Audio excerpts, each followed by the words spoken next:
భగవద్గీత 5వ అధ్యాయం కర్మసన్యాస యోగం. శ్రీకృష్ణ భగవానుడు అనేక విషయాలు బోధిస్తున్నాడు అర్జునుడికి. మోహం వల్ల అతన్ని ఆవరించిన శోకాన్ని పోగొట్టడానికి, అతని అనుమానాలు తీర్చి కర్తవ్యంలో నిమగ్నుడయ్యేలాగా చేయడానికి వివరంగా జ్ఞానోపదేశం చేస్తున్నాడు. అయితే కృష్ణుడు బోధ చేస్తున్న కొద్దీ అర్జునుడికి సంశయాలు అధికమవుతున్నాయి. అంతకంతకు అతని మనస్సు అయోమయ స్థితిలో పడిపోతున్నది. దానికి కారణం ఉన్నది. ముముక్షువు మొదట కర్మయోగమే అనుష్ఠించదగినదని కృష్ణుడు అంతకుముందు సాంఖ్యయోగ అధ్యాయంలో చెప్పాడు. ఆ కర్మయోగం వల్ల అంతఃకరణలోని దోషాలన్నీ తొలగిపోయి పరిశుద్ధమైన తరువాత జ్ఞానయోగం పొందాలని తెలియచేశాడు. ఆ జ్ఞానయోగంతో ఆత్మను దర్శించమని బోధించాడు. అంటే కర్మయోగం వల్ల జ్ఞానయోగం, ఆ జ్ఞానయోగం వల్ల ఆత్మసాక్షాత్కారం కలుగుతుంది అన్నమాట. అయితే ఇలా చెప్పినవాడు మళ్ళీ కర్మయోగం, జ్ఞానయోగం, జ్ఞానయోగాధికార దశకు వచ్చిన వాడికి కూడా కర్మయోగమే ఉత్తమైనది అని పేర్కొన్నాడు. జ్ఞానయోగాన్ని అపేక్షించకుండానే కర్మయోగం తనకై తానే ఆత్మప్రాప్తికి సాధన అవుతుంది అన్నాడు. అందువలనే అర్జునుడికి ఈ విషయంలో అంతా తికమకగా ఉన్నది. కృష్ణుడు చెప్పింది విని అర్జునుడు మరలా ఇలా ప్రశ్నించాడు. కృష్ణ, జ్ఞానయోగం అంటే కర్మలను విడిచిపెట్టడమే కదా. మరి నీవు అలా కర్మసన్యాసం చేయమని మళ్ళీ కర్మయోగం అనుష్ఠించమని అంటున్నావు. ఇది పరస్పర విరుద్ధంగా ఉన్నది. పైగా నువ్వు చెప్పిన దాన్ని బట్టి కర్మయోగం, జ్ఞానయోగం ఇవి రెండూ కూడా ఒక ఫలప్రాప్తికి సాధనాలు. రెండూ సమానమే. కానీ ఈ రెండింటిలో ఫలాన్ని బట్టి ఏది మేలైంది, సులభంగా ఆచరించడానికి వీలైంది, త్వరగా ఫలితాన్నిచ్చేది, అంటే శీఘ్రంగా ఆత్మసాక్షాత్కారం కలగచేసేది ఈ రెండింట్లో ఏది రూఢిగా నిశ్చయంగా చేసి నాకు చెప్పు. కర్మసన్యాసం శ్రేష్టమైతే నేను ఈ యుద్ధం విడిచిపెట్టవలసిందే కదా. కాబట్టి నా సందేహాన్ని తీర్చు అన్నాడు. అర్జునుడు ఇలా అడిగేసరికి కృష్ణుడు చిరునవ్వు నవ్వి మళ్ళీ చెప్పడం ప్రారంభించాడు. అర్జున, నేను చెప్పిన దాంట్లో పరస్పర విరుద్ధం ఏమీ లేదు. కర్మలను విడిచిపెట్టడం, కర్మలను ఆచరించడం, ఈ రెండు మార్గాలు కూడా మోక్ష సాధనాలే. అయితే రెండిట్లోనూ కర్మ పరిత్యాగం కన్నా కర్మానుష్ఠానమే శ్రేష్టమైంది. ఎందుచేతనంటే కర్మయోగి కర్మయోగాంతర్గతమైన ఆత్మానుభవం వల్ల తృప్తి పొందుతాడు. ఆత్మ తప్ప తక్కిన దేని మీద అతనికి అభిలాష ఉండదు. కోరిక ఎప్పుడు ఉండదో అప్పుడు ద్వేషం కూడా ఉండదు. ఇక రాగద్వేషాలు లేక అన్నిటినీ సమానంగా సహిస్తూ ఉంటాడు.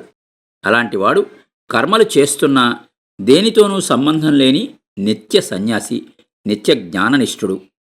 అలాంటివాడు సునాయాసంగా కర్మబంధాల నుండి, సంసార బంధాల నుండి విముక్తుడవుతున్నాడు. ఈ సాధనం సులభమైంది, ఫలితం కూడా సుఖంగా లభిస్తుంది.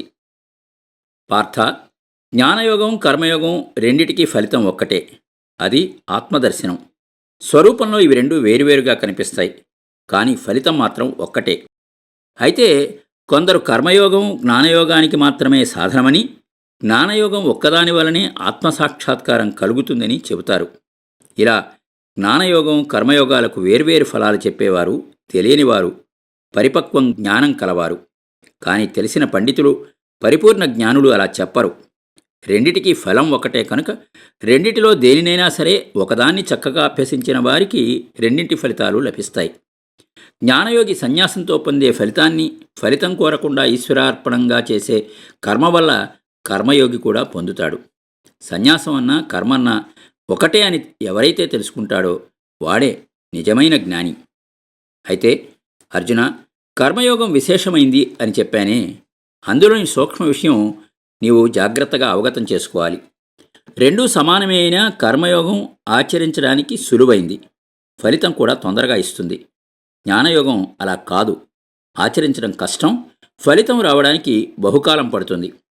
కాబట్టి అర్థమైంది అర్జున, కర్మయోగం లేకుండా జ్ఞానయోగం పొందడం అశక్యం. అంటే కర్మ లేకుండా సన్యాసం పొందడం కష్టం అన్నమాట. ఈశ్వరార్పితంగా ఫలాపేక్ష లేని కర్మానుష్ఠానం కల జ్ఞాని శీఘ్రంగా బ్రహ్మను చేరుకుంటాడు. అందువలనే కర్మయోగం మేలైంది అని చెప్పాను. అర్జున, కర్మయోగం అనుష్ఠించేవాడు చిత్తశుద్ధితో ఉంటాడు, మనస్సు వశంలో ఉంచుకుంటాడు, ఇంద్రియాలను జయిస్తాడు. సృష్టిలోని సమస్త భూతాలు తానుగాను తాను సమస్తభూతాలుగాను భావిస్తాడు. అలాంటివాడు కర్మలు చేసినా ఆ కర్మలకి కట్టుబడడు. విన్నావా అర్జున? విశేషం ఏమిటంటే కర్మయోగి శాస్త్రీయములైన భగవదారాధనారూపములైన కర్మలు ఆచరించడం వల్ల అతని మనస్సు ఎల్లప్పుడూ పరిశుద్ధమై ఉంటుంది. తాను కర్మలందే ప్రవర్తిస్తూ ఉండడం వల్ల మనస్సుని సులువుగా స్వాధీనపరుచుకుంటాడు. మనస్సు ఎప్పుడైతే వశమవుతుందో అప్పుడే తక్కిన ఇంద్రియాలను సునాయాసంగా జయించగలుగుతాడు. అలాంటి స్థితి రాగానే తనలోని ఆత్మ తక్కిన దేహాది శరీరాలతో ఉండే ఆత్మలు ఒక్కటేనన్న ఆత్మ ఆధ్యాత్మిక జ్ఞానం అతనికి కలుగుతుంది. సర్వభూతాల ఆత్మ తన ఆత్మే అన్న జ్ఞానం లభిస్తుంది. అలాంటివాడు కర్మలు చేస్తున్నా కూడా ఆత్మ లేని వాటి యందు ఆత్మాభిమానం లేనివాడు అవుతాడు. అందువల్ల అనతి కాలంలోనే ఆత్మప్రాప్తి కలుగుతుంది. ఇందులో ఉన్న రహస్యం ఇదే అర్జున. ఈ కర్మయోగానికి ఇంకా కావలసింది చెప్తాను విను.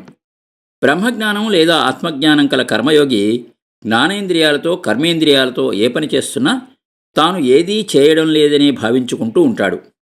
కళ్ళతో చూస్తున్నా, చెవులతో వింటున్నా, శరీరంతో తాకుతున్నా, ముక్కుతో వాసన చూస్తున్నా, గాలి పీలుస్తూ విడుస్తూ ఉన్నా, నాలుకతో రుచి చూస్తున్నా, కాళ్లతో నడుస్తున్నా, నోటితో మాట్లాడుతున్నా, కళ్ళు మూస్తూ తెరుస్తూ ఉన్నా, నిద్రపోతున్నా, మలమూత్రాలు విసర్జిస్తున్నా, విషయాలను అంగీకరిస్తున్నా, ఇలా ఇంద్రియాలన్నీ ఆయా విషయాలలో ప్రవర్తిస్తూ ఉన్నట్టు తెలిసి కూడా తాను ఏమీ చేయడం లేదన్న తాను పరబ్రహ్మనన్న జ్ఞానంలో ఉంటాడు.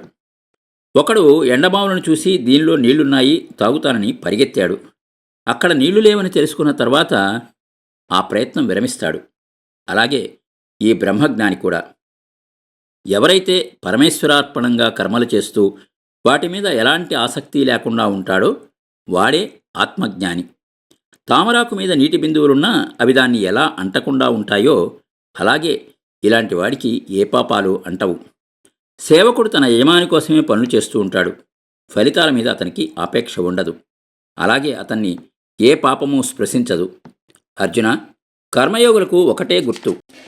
ఫలాసక్తి లేకుండా శరీరంతోనూ మనస్సుతోనూ బుద్ధితోనూ ఎలాంటి మమకారం లేని ఇంద్రియాలతోనూ వారు కర్మలు చేస్తూ ఉంటారు. చిత్తశుద్ధి కోసమే వారు ఇలా చేస్తూ ఉంటారు. స్వర్గాది సుఖాల కోసం కాకపోయినా ఆత్మయందున్న ప్రాచీన కర్మబంధాలు పోవడం కోసం వారు ఈ పనులు చేస్తారు. అర్జున, కర్మలు చేసేవారు రెండు రకాలు. ఫలాపేక్ష లేకుండా కర్మలు చేసేవారు, కామ ప్రేరణతో కర్మలు చేసేవారు. నేను చేస్తున్న కర్మలు నా ఫలం కోసం కాదు, ఈశ్వరుడి కోసం ఈ కర్మలు చేస్తున్నాను ఇలా అనుకుని కర్మలు చేసేవాడే నిజమైన యోగి. అలా చేయడం వల్ల అంతఃకరణ శుద్ధి, జ్ఞానం కలుగుతాయి. చివరకు అన్ని కర్మలు విడవడం, జ్ఞాననిష్ట పొందడం జరుగుతుంది. ఆ విధంగా మోక్షాన్ని, శాంతిని పొందుతాడు. అలా కాకుండా కామప్రేరణతో కర్మలు చేసేవాడు ఎల్లప్పుడూ ఆ కర్మలలోనే చిక్కుకుని శాశ్వతంగా సంసారబంధంలో గిలగిలా కొట్టుకుంటూ ఉంటాడు. అందువల్ల అర్జున, ఇంద్రియాకారంగా పరిణమించిన ప్రకృతిలో కర్మలను వదిలిపెట్టి ఆత్మకు గల బంధాలు పోవడం కోసమే నువ్వు కర్మలు చేయాలి, కానీ స్వర్గాది ఫలాల కోసం కాదు. అంటే ఇంద్రియాల యందు ప్రాణాలను, కర్తృత్వాన్ని వదిలిపెట్టే విషయమే నేను నీకు చెప్పింది. ఇక ఈ రెండిటి ఆశ్రయమైన శరీరమందు కర్తృత్వాన్ని ఎలా సన్నిసించాలో చెబుతాను విను. దేహ కర్మల విషయంలో తనకు గల ఈ కర్తృత్వం ప్రాచీన కర్మమూలంగా వచ్చిన దేహ సంబంధం వల్ల కలిగిందే కానీ స్వరూపం వల్ల కలిగింది కాదని తెలుసుకోవాలి. ఇలాంటి వివేకం గల మనస్సుతో తాను చేసే సకల కర్మలను 9 ద్వారాలు గల పట్టణం లాంటి ఈ శరీరంతోనే సన్యసించాలి. ఈ దేహం ఒక నగరం లాంటిది. ఈ నగరానికి 9 వాకిళ్ళు. ఆ వాకిళ్ళు 2 కళ్ళు, 2 చెవులు, 2 ముక్కు రంధ్రాలు, నోరు, మలమూత్రాలు విసర్జించే 2 అవయవాలు. తాను ఈ దేహంలో ఉన్నప్పటికీ సర్వతంత్ర స్వతంత్రుడై దేహంలో కర్మలు చేయనివాడుగాను, మరొకరి చేత కర్మలు చేయించనివాడుగాను ఉండాలి. ఆ విధంగా మనోవాక్కాయ కర్మలన్నీ విడిచిపెట్టి యతీశ్వరుడు కావాలి. ఎలాంటి ఆయాసం లేనివాడై, ప్రసన్నచిత్తుడై, ఆత్మకంటూ వేరే ప్రయోజనం లేనివాడై ఉండాలి. అలా నవరంధ్రాలతో కూడిన శరీరమున కర్తృత్వం, కారకత్వం రెండూ లేనివాడికే సుఖశాంతులు లభిస్తాయి. అర్జున, ఇప్పుడు ఆత్మకు గల స్వాభావికమైన స్వరూపాన్ని గురించి చెబుతాను విను. ఆత్మకు కర్మ పరతంత్రత లేదు. స్వాభావికమైన స్వరూపంతో ఉండేదే ఈ ఆత్మ. ఈశ్వరుడనే ఈ ఆత్మ కర్తృత్వాన్ని పుట్టించలేదు, కర్మలను పుట్టించలేదు, కర్మ ఫలాలను కలిగించడం లేదు. ఇవన్నీ ప్రకృతి వల్ల కలిగినవే. ఆ విద్యాస్వరూపమైన ఈ ప్రకృతి మాయ సర్వత్రా ఈ మాయే ప్రవర్తిస్తున్నది. ఆత్మ అనే ప్రభు తనకు సంబంధించిన వారెవరి సుఖాలు పోగొట్టడు, ఎవరి పాపపుణ్యాలు అతను గ్రహించడు. అతను ఒకచోటనే ఉండేవాడు కాదు. దేవాదుల దేహాలే అతనికి చోటు కాదు కూడా. ఆయా కర్మలకు తగినట్లుగా ఆత్మ సర్వవ్యాపకమైనది. కనుకనే ఆత్మ ఏ ఒక్కరికి అనుకూలుడు కాదు, ఏ ఒక్కరికి ప్రతికూలుడు కాదు.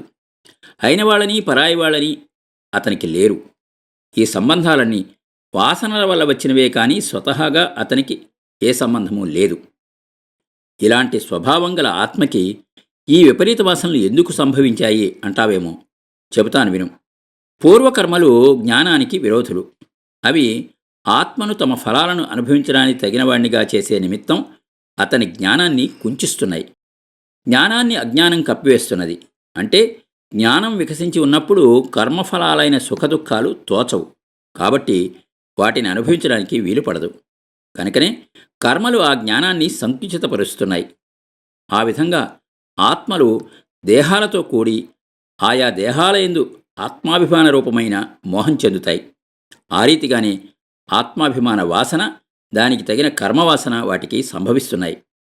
కర్మలు ఆరంభించడానికి ఆ వాసనలే కారణమవుతున్నాయి. ఆత్మజ్ఞానంతో ఎవడైతే ఈ అజ్ఞానాంధకారాన్ని పోగొట్టుకోగలుగుతాడో వారికి జ్ఞానము సూర్యుడిలాగా పరిపూర్ణమైన పరమాత్మతత్వాన్ని ప్రకాశింపచేస్తుంది.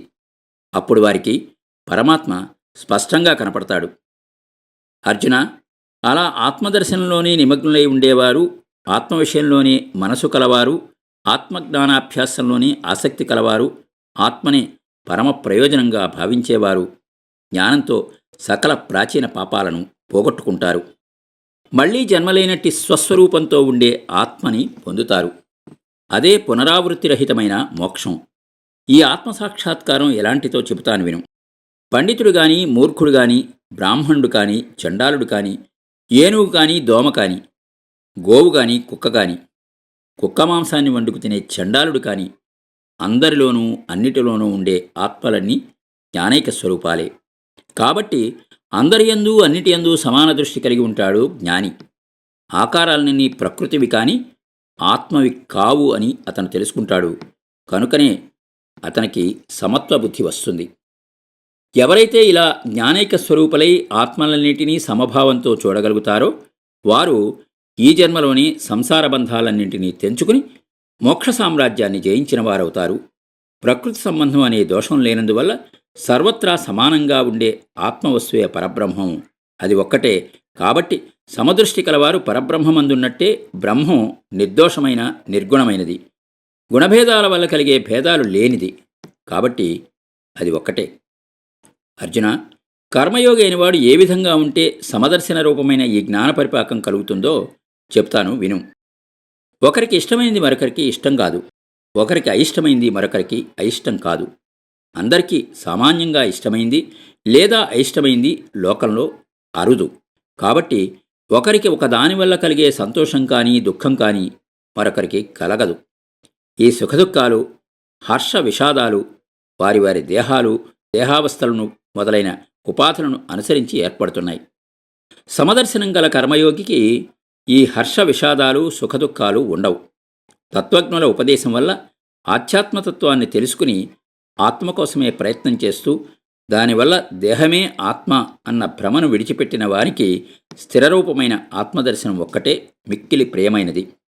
అలాంటి ప్రియానుభవాన్ని పొందడం వల్ల అతను అస్థిరములైన ప్రాకృతములైన ప్రియాప్రియములు కాని హర్ష విషాదాలను కాని పొందడు. ఎలా ఎవడైతే ఆత్మ వ్యతిరిక్త విషయానుభవాలతో ఆసక్తి లేని మనస్సు కలవాడే తన అంతరాత్మలోనే సుఖం పొందుతున్నాడో వాడికి ప్రకృతి విషయాభ్యాసాలు ఉండవు. అతని మనస్సు నిరంతరం బ్రహ్మాభ్యాసంలోనే ఉండిపోతుంది. బ్రహ్మానుభవ రూపమైన శాశ్వత సుఖాన్ని అతను పొందుతూ ఉంటాడు. అర్జున, ప్రకృతి సంబంధమైన సుఖాలను భోగాలను ఎన్నడూ ఆశించకూడదు. వాటిని అవశ్యం విడిచిపెట్టాలి. విషయేంద్రియ సంబంధాల వల్ల కలిగే సుఖాలున్నవే అవి మొదలు చివరా కలవి. కనుకని ఆ సుఖాలన్నీ దుఃఖాలకు కారణాలు. అవి క్షణికాలు కూడా. ఆత్మజ్ఞానం కలవారు వాటిపై ఎంతమాత్రం ఆసక్తి చూపరు. కామము, క్రోధము, లోభము, మోహము, మదము, మాత్సర్యము, ఈ 6 అందరికీ ప్రబల శత్రువులు. లోపల ఉన్న శత్రువులివి. ఈ శరీరం విడిచిపెట్టకముందే ఈ శత్రువులను శీఘ్రంగా జయించే శక్తి ఎవడికైతే ఉన్నదో వాడే యోగి. వాడే ఆత్మానుభవానికి అర్హుడు. వాడే బ్రహ్మానందం అనుభవించేవాడు. అర్జున, బ్రతికి ఉన్నవాడికి ఈ కామక్రోధాలు తప్పవు. అందుకు కారణాలు అనేకం. కాబట్టి ప్రాణం పోయే వరకు ఈ శత్రుబాధ ఉంటుంది. వీటిని నమ్మకూడదు.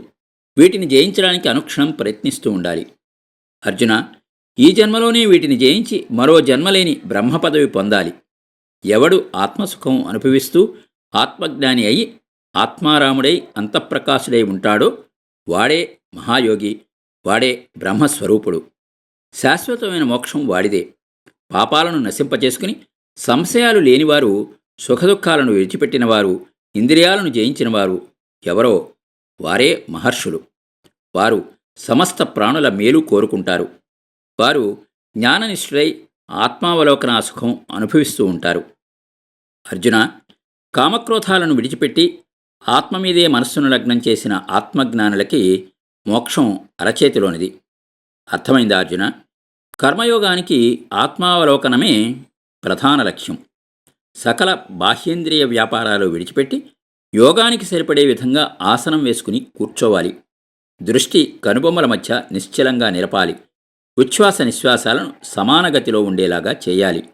మనస్సును, బుద్ధిని ఆత్మావలోకనమందే నియమించాలి. అలా సాధన చేయగల యోగి ఎల్లప్పుడూ ముక్తుడే అర్జున. కర్మయోగానుష్ఠానానికి సులువైన మార్గం మరొకటి కూడా ఉన్నది. యజ్ఞాలకు, తపస్సులకు అన్నిటికీ భోక్తను నేనే. సమస్త ప్రపంచానికి నియామకుడను నేనే. చరాచర సకల ప్రాణులకు ఉపకారిణి నేనే. అర్జున, ఈ విషయాన్ని నువ్వు తెలుసుకున్నావు అంటే నేను చెప్పిన ఈ కర్మయోగం నా ఆరాధనా రూపమేమని నీకు అవగతం అవుతుంది.